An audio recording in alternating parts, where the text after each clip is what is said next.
Welcome to Ease English Podcast. where you learn with fun.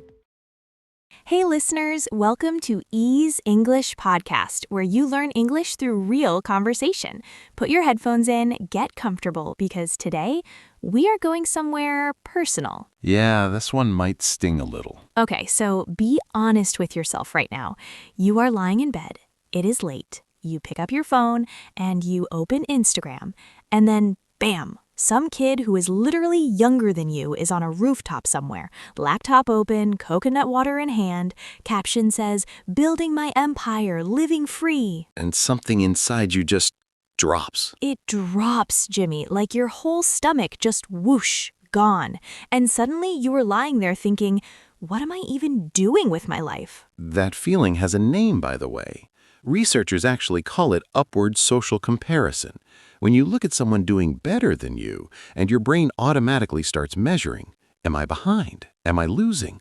What went wrong? And here's the scary part. Studies show that about 40% of people feel inadequate after scrolling through curated content online. 40%! That's almost every second person on the app. So if you felt this, you're not broken. You're not weak. You're just human. With a smartphone, which is honestly a dangerous combination. The most dangerous combination known to mankind. Today we're talking about that feeling, that sinking, I'm losing the game feeling, what it actually is, where it comes from, and what you can do about it. This episode is B1, B2 level, perfect if you're working on your intermediate English and want to improve your spoken English through a real, honest conversation. Not a textbook, not a grammar drill, just two people talking about something that's actually affecting millions of people right now. So close your eyes for a second, just breathe, and let's get into it. So let's talk about why this hurts so much. Because it's not just jealousy, right? It's something deeper. It's like panic, like you suddenly feel late, like everyone else got a schedule for their life and yours got lost in the post. Exactly. And what makes social media so uniquely painful is the scale of it. Before Instagram, before TikTok, you compared yourself to maybe 50 people. Your classmates, your neighbors, your cousin who always did better in school. Ugh, that cousin. Every family has that cousin. Every single family. But now you're exposed to billions of people. And the algorithm, very helpfully, shows you only the ones who are winning, the ones with the passive income, the ones traveling, the ones who quit their 9-to-5 and never looked back. Nobody posts day 63 of being completely confused about my life. Nobody. It's always the highlight reel. Always the best angle, the best lighting, the best caption. And here's something fascinating. Instagram now has over 2.3 billion active users worldwide. 2.3 billion people all showing their best moments. And your brain is trying to compete with that at 11 p.m. in your pajamas. In my pajamas, Jimmy. My old, tired, definitely not aesthetic pajamas. This is your English practice moment. Drop a comment below and tell us honestly, have you ever opened social media and immediately felt behind? We read every single comment and we genuinely want to know. This is your space for real English practice. Use it. Okay, but I want to talk about something really specific because there's a particular kind of pain when the person living their dream life is younger than you. Like, not just a stranger, someone who has been alive for fewer years than you, and they're already free, already earning, already traveling. And the brain does something cruel at that point. It starts calculating. If they've achieved this by 22 and I'm 27, then I must be, 5 years behind? 5 years behind. And that word behind is so loaded, right? Behind who? Behind what? Behind some imaginary schedule that nobody actually gave us? Here's the truth that research actually supports. Psychologists call it the social comparison trap. When we compare ourselves to people online, we almost never have the full picture.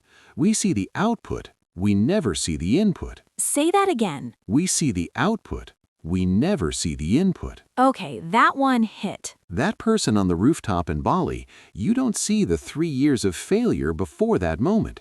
You don't see the anxiety, the debt, the loneliness that sometimes comes with that kind of freedom. You don't see what they gave up to get there. Or maybe, and I want to say this too, maybe they genuinely love their life and that's okay. But here's the thing, their win is not your loss. This is not a zero-sum game. Someone else crossing the finish line doesn't mean you're disqualified. A different path is not a slower path. Say that one more time, Jimmy, slowly. A different path is not a slower path. I needed that today. I think a lot of our listeners needed that today. Just sit with that for a second. Listen calmly, let it land. So what do you actually do when that comparison spiral starts? Because just stop comparing, that advice has never helped anyone in the history of humanity. Never, not once. Just stop comparing. Wow, thank you. Problem solved. Life changed. Smiles in his voice. What actually works, and this is backed by real psychology, is something called redirecting your comparison. Instead of asking, am I doing as well as them? You ask, am I doing better than I was last year? Oh. Not compared to a stranger, not compared to your college friend, not compared to a 22-year-old in Bali, compared to your past self.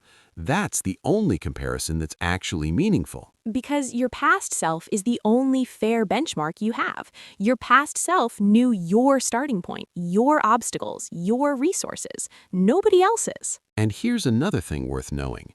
A 2024 study found that simply reducing social media use by even a small amount significantly reduced feelings of anxiety and that falling behind sensation. You don't have to quit entirely. Just be intentional. Intentional. That's such a good word. Like, you get to choose what you let into your mind. You get to decide what the first thing is you see in the morning. Groans. Because that first scroll of the day sets the emotional tone for hours. Researchers call it emotional priming. What you consume first shapes how you feel for the rest of your morning. So maybe tomorrow morning, instead of opening Instagram the second you wake up, you just don't. Just for one morning, just lie there, breathe, exist without the comparison. Gently. Your life has value, even when it doesn't look good on a thumbnail, even when it doesn't have a caption, even when nobody's double tapping it. Quietly, even when nobody's double tapping it. Jimmy, I want that on a poster somewhere. The goal isn't a life that looks good on Instagram. The goal is a life that feels good when the phone is off. Long pause. And that's exactly how you improve your English, everyone. Not just learning words, but learning to think in English, to feel things in English, to process real life in a second language. That's not beginner level, that's powerful, that's yours. Okay, time for Word Spotlight. Let's build your English vocabulary with the key words from today's episode. Enthusiastic. Highlight reel. The carefully selected best moments someone chooses to share, not their real, full life, just the best parts. Highlight reel. My entire Instagram is a highlight reel. You will never, and I mean never, see my Monday morning face. That's classified information. Upward social comparison. When you compare yourself to someone you see as more successful and feel worse about yourself as a result. Upward social comparison. Honestly, it should come with a warning label every time you open the app. Warning, upward social comparison may cause existential crisis. Behind. Feeling like you're late or slower than you should be in life. Behind. I spent 3 years feeling behind, and then I realized behind according to who? There's no universal timeline, there's no rule book. I made that pressure up myself. Zero-sum game. The false belief that someone else winning means you're losing. Zero-sum game. Life is not a zero-sum game. Say it out loud right now. Actually say it. Someone else winning does not mean I'm losing. Warmly. Intentional. Doing something with a clear purpose and awareness, not just on autopilot. Intentional. I love this word because it gives you back the control. You're not a passenger in your own life. You get to be intentional about what you consume, what you compare, what you believe about yourself. Genuinely. If today felt heavy, good. That means it was real. And real conversations are exactly how you learn English that actually sticks. If this episode helped your English today, hit subscribe and turn on notifications. We drop new episodes every week to help you improve your English, and you don't want to miss what's coming next. Gently. And tonight, put the phone down. even just for an hour. You don't need to check what anyone else is doing. Quietly. You are not losing the game.